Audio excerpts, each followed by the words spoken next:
আসসালামু আলাইকুম। Night switch cooking রুমে স্বাগতম জানাচ্ছি। মজাদার কুড়মুড়ে মুচমুচে খুবই সুস্বাদু চিকেন ভেজিটেবলস রোল বা স্প্রিং রোল বাচ্চাদের টিফিনে অথবা বিকালের নাস্তায় রমজানে ইফতারির সময়ের জন্য বানিয়ে রাখতে পারেন। প্রথমে একটি কড়াইতে সামান্য তেল দিয়ে আদা, রসুন এবং লবণ দিয়ে মাখিয়ে রাখা চিকেনের কিমাগুলোকে খুব ভালো করে ভেজে নিতে হবে। চিকেনের গায়ের পানিটা যখন শুকিয়ে আসবে সেই পর্যন্ত ভেজে নিয়ে এর মধ্যে দিতে হবে 1 কাপ পরিমাণে বাঁধাকপি এবং হাফ কাপ পরিমাণে গাজর। আর এখানের সবজিগুলো আপনার চয়েস অনুযায়ী দেবেন, যে কোনো সবজি দিতে পারেন অথবা শুধু চিকেন দিয়েও করতে পারেন। এবার এগুলো খুব ভালো করে মিশিয়ে নিয়ে এর মধ্যে দিয়ে দেব পরিমাণ মতন লবণ। লবণটা দিয়ে একটু মিশিয়ে নেওয়ার পরে এটা থেকে পানি ছেড়ে দিবে। তারপরে আমি এর মধ্যে একটু ঢেকে দেব। ঢেকে দিলে এটা নরম হয়ে আসবে। নরম হয়ে আসলে তখন এটাকে নাড়াচাড়া করতে হবে আরেকটু করে। এর মধ্যে দিয়ে দেব কাঁচা ঝাল কুচি, এটা অপশনাল। এরপরে ভাজা জিরার গুঁড়া দিয়ে দেব, একটু টেস্টিং সল্ট দিয়ে দেব, গোলমরিচের গুঁড়া আর দিয়ে দেব একটু গরম মশলার গুঁড়া। এবার ভালো করে মিশিয়ে ভাজা ভাজা করে নিয়ে এটা একটুখানি ঝুরঝুরে থাকবে, কোনো সমস্যা নেই। চাইলে এটাকে আপনারা আরও নরম করে নিতে পারেন, তবে এটাকে খুব ভালোভাবে নাড়াচাড়া করে রান্না করতে হবে।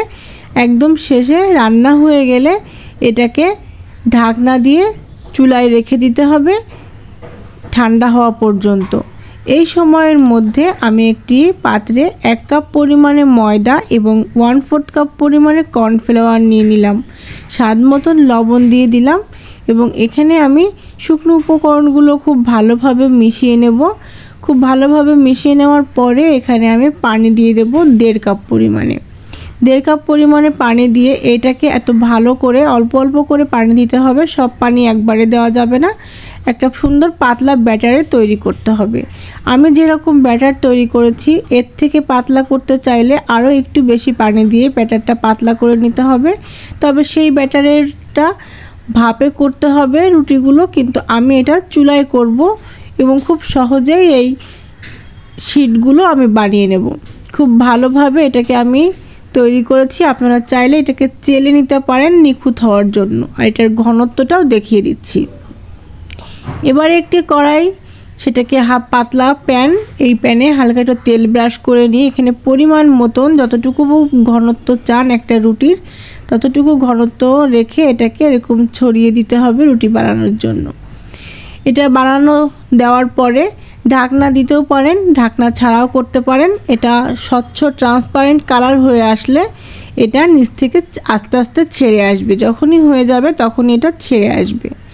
ছেড়ে আসলে এটাকে একদমই লো আঁচে করতে হবে, তাহলে এটা কিন্তু খুব ভালো হবে এবং উভয় দিক সমান থাকবে এবং পুড়বে না।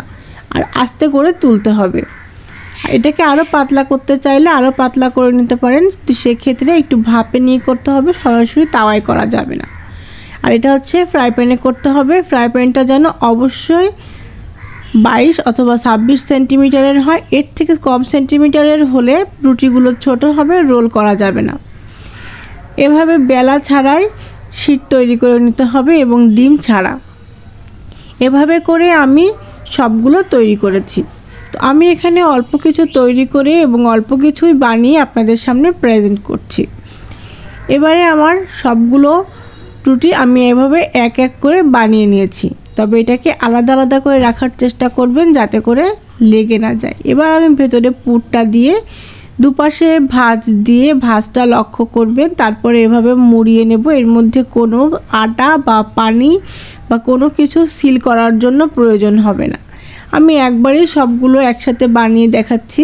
মোট 6টা আমি বানিয়ে দেখাচ্ছি আর 6টারই ভাঁজ আমি দেখাচ্ছি কোনটা কেমন হলো এবং এটা বানানো কতটা ইজি। আর এইভাবে বানিয়ে আপনারা একটা র্যাপিং পেপারে অথবা আপনারা একটা এয়ারটাইট কন্টেইনারে রেখে ফ্রিজে সংরক্ষণ করতে পারেন। যখন খুশি তখন এটাকে ভেজে নেওয়া যাবে। এটা ফ্রিজার করে রেখে দিলে অনেক সময় ইফতারের সময়ও ভেজে নিতে পারবেন, কোনো সমস্যা হবে না। আর আমি এটাকে ফ্রিজার করে তারপরে আপনাদেরকে প্রেজেন্ট করছি। তো সবগুলো আমি একইভাবে তৈরি করে আপনাদেরকে প্রেজেন্ট করে দেখাচ্ছি যে এই 6টা আমি এবার ফ্রিজে রেখে দেব। ডিপ ফ্রিজে কয়েক ঘন্টার জন্য রেখে দেব। আপনারা চাইলে এটা অনেক দিন সংরক্ষণ করতে পারবেন, প্রায় 1 মাস পর্যন্ত তো পারবেনই। তারপরে আমি এটা সংরক্ষণ করে সময় মতো আসলাম। এটা অনেক ডুবো তেলে করতে হয়, তো আমি অল্প করে ভাজবো বলে বেশি তেল নিলাম না। এই যে ফ্রিজে রেখে এগুলো হার্ড হয়ে গেছে। এবার এগুলোকে নর্মাল টেম্পারেচারে নিয়ে আসার কোনো দরকার নেই। তেলটা জাস্ট গরম হয়ে গেলে এর মধ্যে এক এক করে সবগুলো ছেড়ে দিতে হবে। ভিউয়ার্স, এই রোল বানানোর স্টাইলটা ভালো লেগে থাকলে লাইক, কমেন্ট, সাবস্ক্রাইব করে পাশে থাকবেন। পাশে থাকা বেল আইকনে ক্লিক করে রাখবেন পরবর্তী রান্নার নোটিফিকেশান পাওয়ার জন্য। এবার আমি এক সাইডে ব্রাউন কালার হয়ে ভাজা হয়ে গেলে এটা উল্টে দেব। উল্টে দিয়ে এটাকে আমি অপোজিট সাইডটাও সুন্দর ব্রাউন কালার হওয়া পর্যন্ত অপেক্ষা করব। এটা অবশ্যই আপনারা ডুবো তেলে করার চেষ্টা করবেন যদি অনেকগুলো একবারে তৈরি করেন।